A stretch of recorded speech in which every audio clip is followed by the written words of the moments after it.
सरिता जी ने घंटी बजते ही दरवाजा खोला। सामने उनकी बहू मानसी थी। बड़ी देर लगा दी बहू, रात के 9 बज गए हैं। मुझे तो तुम्हारी चिंता हो रही थी। कुछ नहीं मम्मी जी, कैब सेफ होती है, फिर मेरा मायका ज्यादा दूर भी नहीं है, मानसी बोली। तुम तो शाम की चाय पर गई थी, अब तो रात हो गई। चलो खाना खा लो, मैं लगा देती हूँ, सरिता जी ने कहा। मम्मी जी मायके गई थी, मुझे मम्मी बिना खाना खाए आने देती क्या? और हाँ, उन्होंने आप सबके लिए भी टिफिन पैक कर दिया है। मानसी, इस तरह हर बार मम्मी और भाभी को परेशान करना ठीक नहीं है। इस तरह से खाना बनवा के लाना भी मुझे अच्छा नहीं लगता है। तुम खाकर आ जाती, मैंने अपना और बाकी सबके लिए खाना बना लिया है। कोई बात नहीं, सुबह काम आ जाएगा, मानसी लापरवाही से बोली और अपने कमरे में चली गई। सरिता जी खुश नहीं थी। आए दिन मानसी मायके चली जाती थी और उसे घर आकर खाना ना बनाना पड़े तो वो खाना बनवा के ले आती थी। सरिता जी को ये सब पसंद नहीं था। इससे उनका आत्मसम्मान आहत होता था। कोई त्योहार नहीं हो फिर भी बहू के यहाँ से इतना आना उन्हें अखरता था।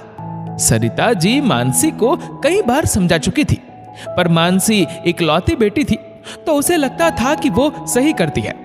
भाभीओं पर वो हुक्म चलाती थी।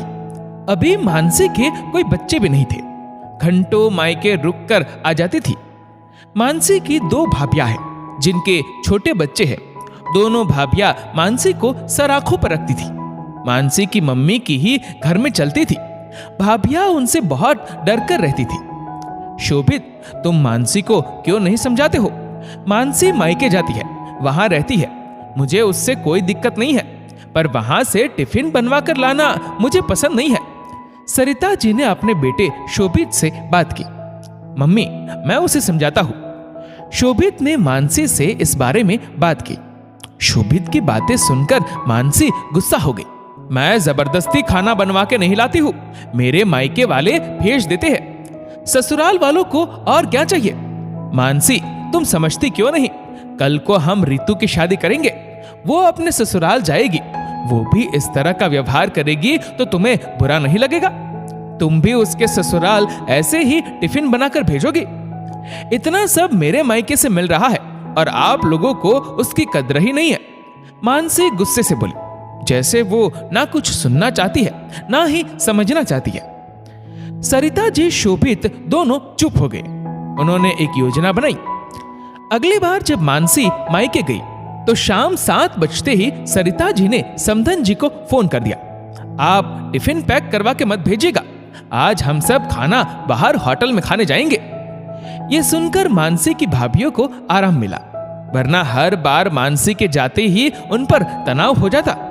पहले तो ननद रानी के लिए खाना बनाओ, फिर बाकी सास ससुर ननद के लिए बनाकर भेजो। ये सुनकर मानसी भी जल्दी ही ससुराल पहुंच गई और वहां का नजारा देखकर आग बबूला हो गई। आपने मुझसे झूठ बोला कि हम खाने के लिए बाहर जाएंगे, अब मुझे भी रसोई में लगना होगा। अच्छा भला टिफिन बन रहा था, किसी को कोई काम तो नहीं करना पड़ता। मानसी की बातें सुनकर शोभित गुस्सा हो गया। मानसी, तुम्हें समझ नहीं आता क्या? इससे मेरे और मेरे परिवार का आत्मसम्मान आहत होता है। वो परिवार जो अब तुम्हारा भी है, जिसके सम्मान की रक्षा करना तुम्हारा भी दायित्व है। तुम इस तरह आए दिन हमारा अपमान नहीं कर सकती। कोई अपमान नहीं होता है। मम्मी खुशी से सब पैक करती है, इसी बहाने मुझे आराम मिल जाता है, मुझे खाना नहीं बनाना पड़ता। पर इन सब का भार तुम्हारी भाभियों पर पड़ता है। यहाँ मैं और तुम्हारी ननद रितु भी मदद कराती है। तुम अकेले तो कभी खाना नहीं बनाती हो। मानसी, तुम्हें समझना होगा। ये कहकर सरिता जी चुप हो गई। एक दिन मानसी ससुराल में बिना बताए अचानक से मायके पहुंच गई। भाभियों के बच्चे देखते ही बोले, बुआ टिफिन लेने आ गई। बच्चों के मुंह से ये सुनकर मानसी अंदर तक हिल गई। वो शर्म से पानी पानी हो गई। घर के छोटे बच्चे जब ये समझते हैं उनकी सोच ऐसी है तो बड़े ना जाने क्या सोचते होंगे। उसके भाई, उसकी भाभियां क्या धारणा रखती होगी। आत्मग्लानि और अपमान के घूंट आंखों में लेकर मानसी उल्टे पांव ससुराल आ गई और अपनी सास सरिता जी और शोभित से माफी मांगी। आखिर किस तरह वो अपने परिवार का आत्मसम्मान आहत कर रही थी। दोस्तों, शादी के बाद ये एक लड़के के ही हाथ में होता है कि वो किस तरह अपने ससुराल वालों का सम्मान मायके में बनाकर रखती है।